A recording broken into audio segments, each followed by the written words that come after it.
네, 감개무량합니다. 조합원 여러분, 우리가 이렇게 대선에서 우리 이야기를 할 수 있다는 것이 정말 벅찹니다. 우리는 내란 세력을 청산하고 사회 대개혁으로 나가자고 했습니다. 함께 광장에서 싸워왔습니다. 그런데 정작 지금 횡행하고 있는 목소리는 후보 단일화 목소리가 차고 넘칩니다. 우리의 삶과 우리의 사회 비전과 우리의 정책은 뒷전으로 밀려나는 것이 너무나 안타깝습니다. 그래서 저는 감히 이야기합니다. 사회를 바로 세우는 것, 그것이 내란 세력 척결하는 가장 핵심적인 것이다라고 말합니다. 맞습니까, 여러분?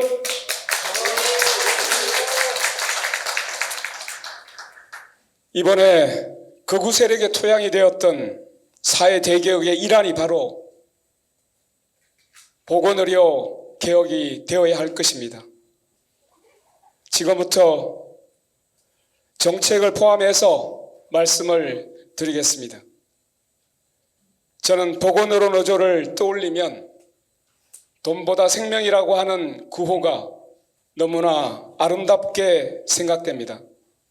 그리고 저는 그 돈보다 생명을 가장 앞장세우고 싸워왔던 민주노동당 대통령 후보 권영국입니다. 여러분께 인사드립니다. 투쟁!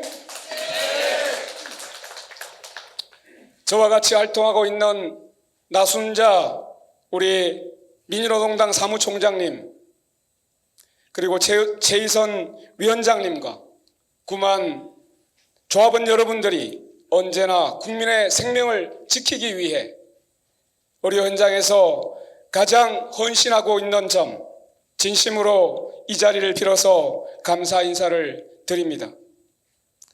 저는 여기 이 토론회를 개최하고 있는 국립중앙의료원이 바로 지난 코로나19 때 우리의 국민 생명을 지키기 위해서 가장 선두에 서서 노력한 그 헌신을 기억하고 있습니다.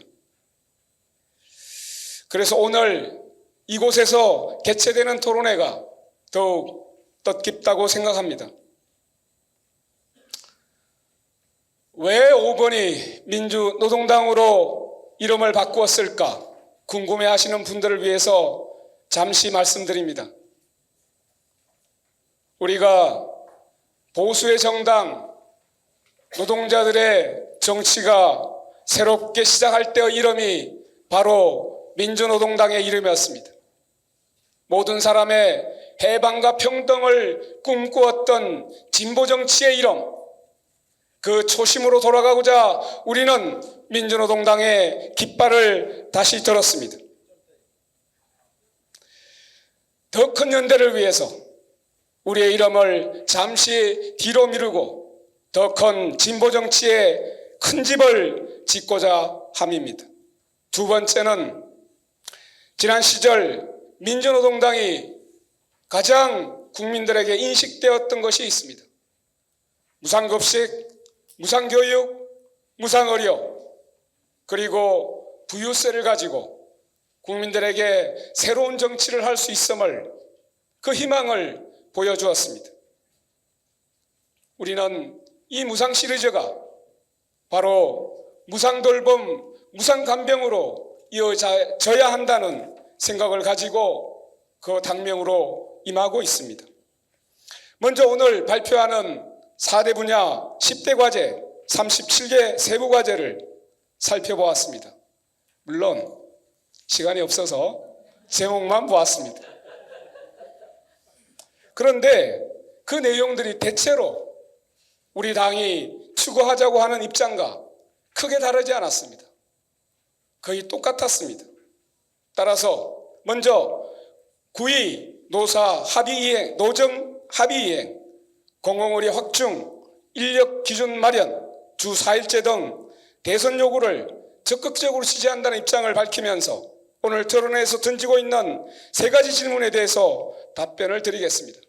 첫째, 윤석열 정부의 실패한 의사정원 의료계획을 넘어 국민참여 의료계획을 추진하겠습니다. 이제 더 이상 무도한 정부와 강경일본도 의사들 간의 협상에 국민의 생명과 건강 문제를 더 이상 맡겨둘 수는 없습니다.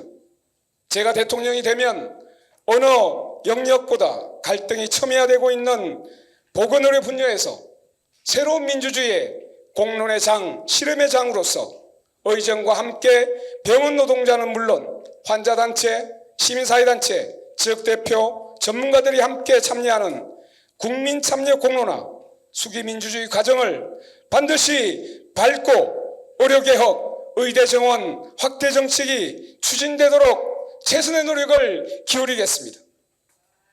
논의 내용도 단순히 의사 숫자 정원이 아니라 올바른 의료계획을 목표로 공공의료 확충과 함께 지역의사제, 공공의대 설립이 반드시 함께 모색되도록 하겠습니다.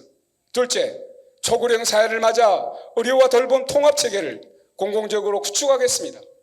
이제 기초지방자치단체가 돌봄의 기능을 자기의 중심 역할로 하는 공동체로 만들어 가겠습니다.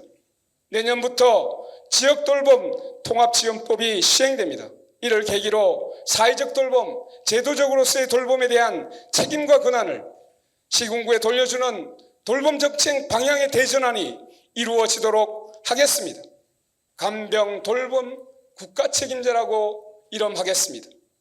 이를 통해 간호간병 통합 서비스를 모든 의료기관에 전면 확대하도록 해서 간병비 때문에 고통받는 우리 시민들, 국민들을 그 고통에서 구출하겠습니다. 셋째, 불평등 해소를 위해 초기업 산별교섭과 사회적 대화를 활성화하도록 하겠습니다. 낡은 87 노동체제의 핵심은 기업별 노사관계에 제한되었습니다.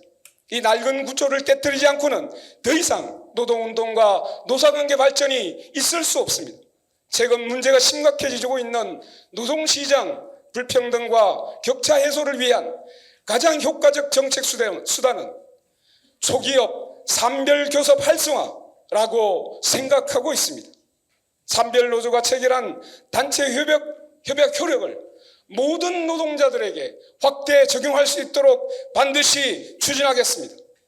그래서 이 초기업 교섭을 제도화하기 위해서 산별교섭법을 만들어내겠습니다. 사회적 대화도 노조의 우려를 불식시키면서 전면 새롭게 개편하겠습니다. 전국 수준에서 무리한 합의를 추진하기보다는 지역, 산업, 의제별로 참여를 희망하는 노사들과 함께 작은 합의 성과를 많이 만들어서 이것이 일상화되도록 확대해 나가겠습니다. 보건의료의 경우 노사가 초기업 대화의 경험이 많기 때문에 한국 사회적 대화의 모범 모델을 만들 수 있을 거라 기대합니다. 여러분들이 먼저 앞장서 주시기 부탁드립니다.